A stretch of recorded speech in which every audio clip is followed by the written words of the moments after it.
ঝিকরগাছা পৌরসভার ২০২৪-২৫ অর্থবছরের বাজেট ঘোষণা করেন ঝিকরগাছা পৌরসভার মেয়র ও উপজেলা আওয়ামী লীগের সিনিয়র সহসভাপতি মোস্তফা আনোয়ার পাশা জামাল।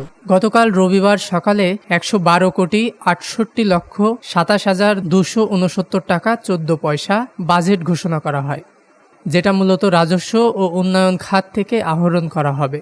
বাজেট ঘোষণার উদ্বোধনী অনুষ্ঠানে তিনি তার বক্তব্যে ১৯৯৮ সালে ঝিকরগাছা পৌরসভার প্রতিষ্ঠা লগ্ন থেকে আজ অবধি তার অবদান রাখা বিভিন্ন উন্নয়নমূলক কর্মকাণ্ডের কথা তুলে ধরেন।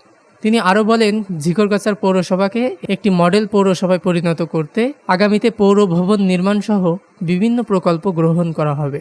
উদ্বোধনী বক্তব্যের পর বাজেটের আয় ব্যয়ের খাত উল্লেখ করে মূল প্রবন্ধ পাঠ করেন পৌর নির্বাহী কর্মকর্তা সন্তোষ কুমার হাজরা।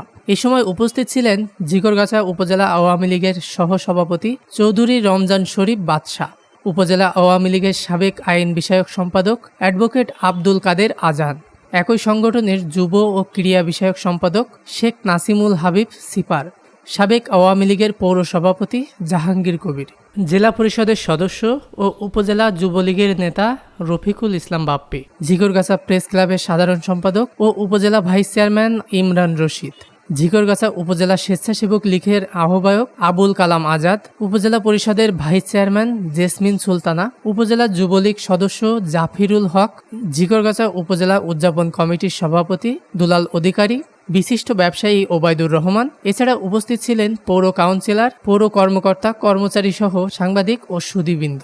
ডেস্ক নিউজ, দৈনিক রানা।